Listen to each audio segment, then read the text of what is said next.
Hi everyone and welcome to my channel. My name's Jane. So today's video is all about my latest sewing pattern that's about to be released, the Dixie dress and blouse sewing pattern, and I thought I'd share all the details with you.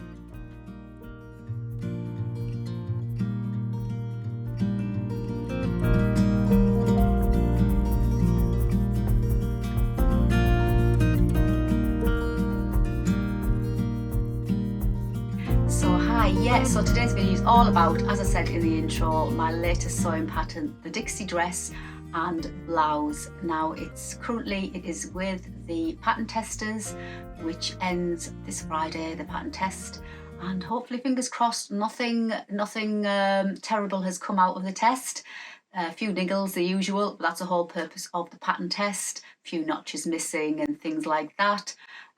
So it's going really well. So the Dixie dress and blouse. So I'll give you a little bit of like the history of how I came about to create this design. So it's something, if you follow me on Instagram, you know I have already launched some sewing patterns. This will be my 6th sewing pattern. So I've kind of got, developed as I've gone down the process. I'm totally self-taught. I haven't been to design school, fashion school, nothing like that. I'm completely self-taught, and I've been studying really hard, reading all the books and tutorials, and study, practice. And it hasn't been easy because I've obviously taught myself. So I've had nobody to say, how do I do this? How do I do that? Why won't this work? Why won't that work? So it's been an absolute labour of love, but along the way I've learned so much because I've had to. So as I say, this is my 6th sewing pattern, and I'm getting slightly better as I move forward. Hopefully, that's the plan anyway. So so the Dixie, it started off. This was my very first Dixie, and it was just made into this little peplum blouse, and this is a lovely cotton lawn that I got from Minerva, and I didn't have an awful lot, so I had to obviously create something with I think it was 1.5 meters I had of this. And I just thought, I just fancy something with a bit of ruffle on and something a little bit feminine and something I could wear in the summer. And if you know me, you know I like a ruffle. I love a ruffle, I love a frill, I love a flounce, and obviously I like ditzy prints and things like that. So I created this. So this is my very first Dixie. Now originally the buttons went down the back. I wanted to practice with button plackets, and obviously I wanted to add a frill. So I thought, right, I'm going to draft something with button placket down the back, and then add a frill neckline. And then I drafted, instead of having a plain sleeve, I was getting braver at this point. I think I made this 3 years ago now. I was getting braver at this point, and I thought, oh no, I want a little bit of a sleeve with something to it. So I drafted the gathered short sleeve. But when I made it, I thought, oh, well, the button placket is far too pretty to go down the back on this particular blouse, on this design. And I thought, if I'm going to make it again, I'm going to move the button placket round the front. So obviously I had to redraft the back bodice piece for the front. And then the ruffle neckline is super cute, but I didn't calculate enough for to get that lovely ruffle effect. So it's a little bit sparse in the ruffle department, shall we say. So obviously I realised that. So I learned I wouldn't call it a mistake, but I learned straight away that wasn't right, and I needed to address that. And moving forward now, whenever I do a ruffle, I know exactly how to calculate the length that I need. So I did learn something from this, and I always believe as long as you're learning something and you make mistakes, I think making mistakes there's nothing wrong with making mistakes. We all make mistakes, and if you learn from the mistakes, even better. And all the mistakes I've made along the way, I've learned from.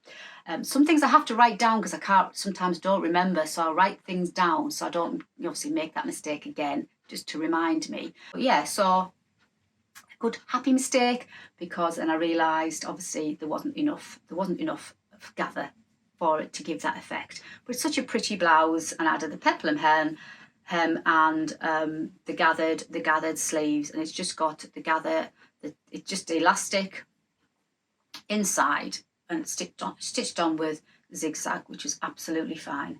So that was where the Dixie was born. So maybe 3 years ago now. It's been well and truly worn, this blouse. So obviously I posted pictures of me wearing it, and people have said, oh, I love that. Would you make it into a pattern? I absolutely love that. And I was like, oh gosh, yes, I would love to make it into a pattern, but it needs some serious work to it. So over the years, over the months and the years, I've obviously been working on it. And so from this one, I then redrafted the front, redrafted the back to put the placket down the front, and I then made this one. And this is some fabric that I purchased, and it's like a cotton poplin, and I redrafted it with the placket down the front, and then much better frill collar, because I calculated obviously what I needed for the length of the neckline. And what else did I do differently? And obviously this one, I made it longer. I just thought, let's see what it's like in a smock length, because obviously I knew what it was like in a peplum length. So I was like playing about a bit and trying to experiment, and I wanted to see what it was like. So this one is in the smock length. So obviously I'm going to pop pictures up as well as I'm chatting of me wearing it, and little videos if I've got any videos taken, just to show you what it looks like on me, to give you an idea. So that is the smock length version. So from the smock length version, and again that was just like a cotton, so I was thinking, well, I really need to start trying other fabric compositions out to see what it's like for drape and how it works with different fabrics, etc. So I was like getting into that frame of mind for it. So then after that one, I then got this absolutely delicious floral yet again. This is again a fabric from Minerva, absolutely stunning. I think it's a broadcloth. Again, it's a cotton, but it's a bit more weight to it. I love this fabric. It's so romantic and vintage, and oh, it's absolutely stunning. I love wearing this. I feel so feminine and pretty when I wear this in the summer. And I made this in the maxi length. I'd already mastered the ruffle neckline, mastered the placket. There was nothing really to add to that. I quite like the way the sleeves were, and originally it was just to be a spring summer type design, so hence the sleeves. The sleeves are just like short sleeved. Because I got 3 meters of this, I couldn't waste it, so I made it into this gorgeous maxi length and added pockets, and had so much lovely feedback on my Instagram. That is so gorgeous, please make it into a pattern type of thing. So I was like, definitely, I'm definitely going to add this to my list, because I was like getting more confident in my pattern designing and pattern drafting, and I thought, yeah, this is going to be a one for down the line as I get better. Because my first pattern was my poppy pinafore, and it's just the basic pinafore pattern. That was my very first dipping my toe into the pattern launching field, shall we say. So I'm just going to keep it simple. I want to crack this pattern first, and then from there hopefully my confidence and my knowledge and my skills will grow, and they have, thankfully. So since that one, then I brought out the Martha top, and that was just the Martha top, no extras on that. And then from the Martha top, I think it was the Ava blouse, and that's when I started to bring out more options with my patterns, because obviously I'd like to be able to bring out my patterns that give you value for money and give you lots of versatility and variety in your wardrobe, and also a pattern that you can use all year round. So not just a summer pattern or not just a winter pattern, a pattern you can use all year round. So the Ava, going back to the Ava blouse, so that's when I started adding more options. So it had a tie neck option or a pussy bow neck option, and had the short sleeve with a cuff or the long sleeve with a cuff. So that's where I started to broaden my horizons. That's when I started to add more options to my patterns to make them more versatile and better value for money type of thing. So then I went on to the Nell t-shirt dress, which is like, everybody loved it, and I was so amazed and blown away by people who bought it since. And that has like the maxi length, then it also came with the hip length, then it came with the waist length, and then I added the bonus t-shirt. So that was like, I was really chuffed with that pattern, because obviously I was given lots more options, and it came with like the sleeve that came to there with a lovely deep cuff. And because I made it in the t-shirt fabric, it was for stretched jersey, I just kind of in my head thought, well, this is going to be like a spring summer type of make. But then people were saying, well, if you had long sleeves, we could wear it all year round. And I thought, yeah, that's a really good point. So since then I've added long sleeves. I'll show you a picture of me wearing the waist length with the long sleeves, and I've raised the neckline so it's not as, you know, colder on the neck for the autumn winter. So I will be bringing that out as an extension pack for the nail dress. So how far I've got to. So when I brought out this Dixie, I thought, right, I want it to be short sleeves, I want it to have the long sleeve options, and I want you to be able to wear it as a blouse or as a smock length or as a maxi length, and you should be able to wear it all year round depending on the fabric that you choose. So from there I went on to back to the blouse. I went back to the blouse and I wanted to show you how you could mix and match your fabrics. So these were two fabrics that I got from Felicity Fabrics, and this was one of my Patreon makes. So if you're one of my Patreon subscribers, you will have seen this on your exclusive Patreon video. And I just wanted to start developing it and seeing how you could style it, how you could mix and match, and how you could use different fabrics. So that's like the cotton dobby, and that was the cotton, and I thought that was really, really pretty. And that was still on the short sleeve at this point. So from there, obviously, it's all part of the experiment, it's all part of the developing the pattern, because obviously I'm going to end up with loads of samples, because that's what happens when you're developing a pattern, because obviously you have to make them to see if it works, then you have to make them to see what it's like in other fabrics, then you have to make them for different designs, different styles, so you end up with loads. So I've got loads, but I'll wear them all, so it's not too bad. And then, so that was, yeah, I went on to making that just to see how it would look, how you could style it with different fabrics, just to give people ideas of, you know, mixing and matching, because it's a cute little top.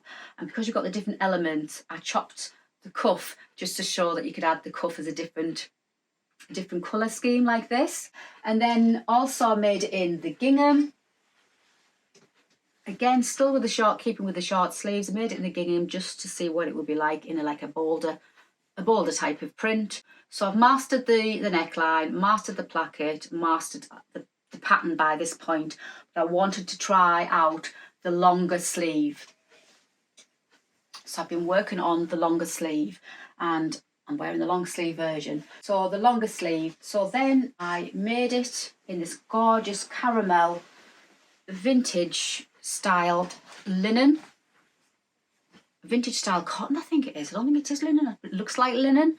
Vintage effect cotton from Minerva, and I made this maxi length with the long sleeves. But I developed the sleeves to have a facing before the elastic was stitched on, which is fine, absolutely fine.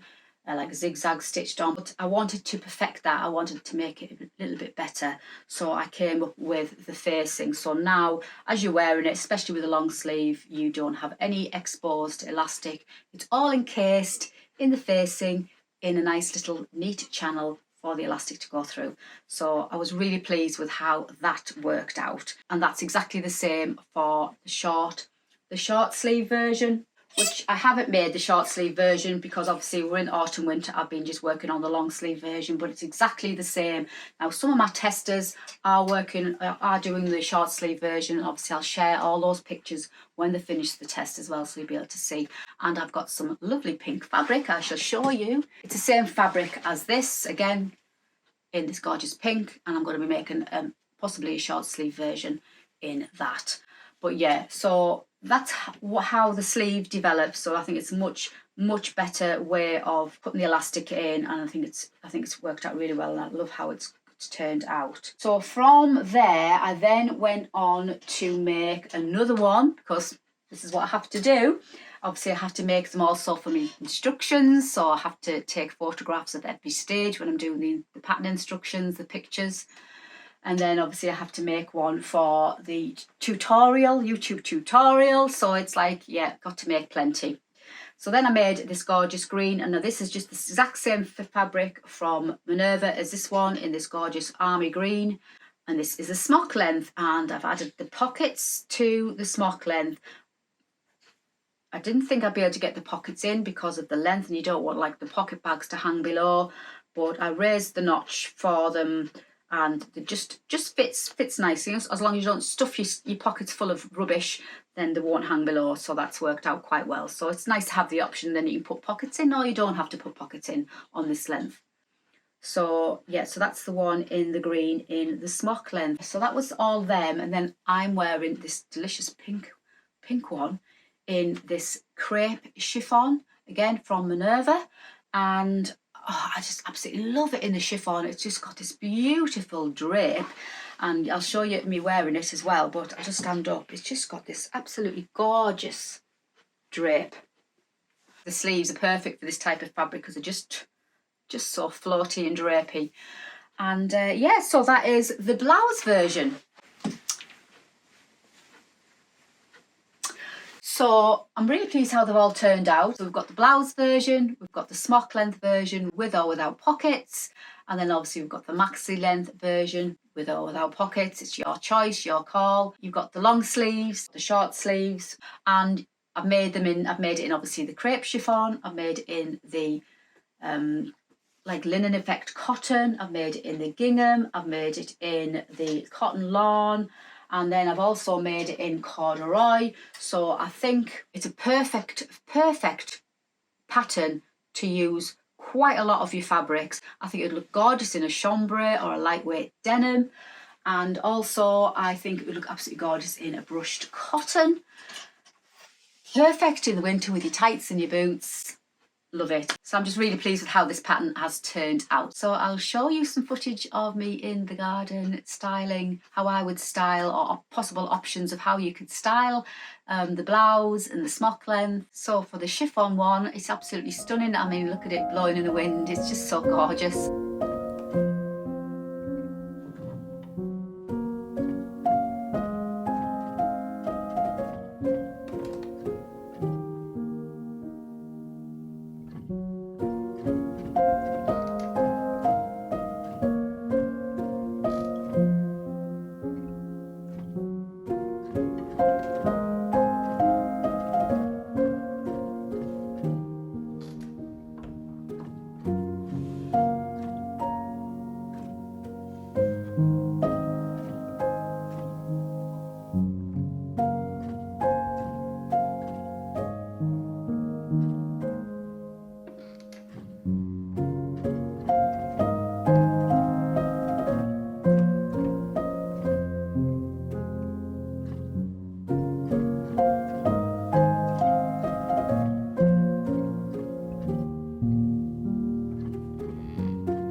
Possibilities of styling the Dixie dress and blouse are endless. You know, use your imagination, but I just wanted to show you how versatile the pattern is. Thank you to all my pattern testers who were testing it for me again. Couldn't do it without you. So let me know what you think. Super excited to get it launched out into the wide world. And as I said before, it will be my 6th sewing pattern. But until the next time, thank you so much for joining me today, and I shall see you on the next sewing video. Bye for now.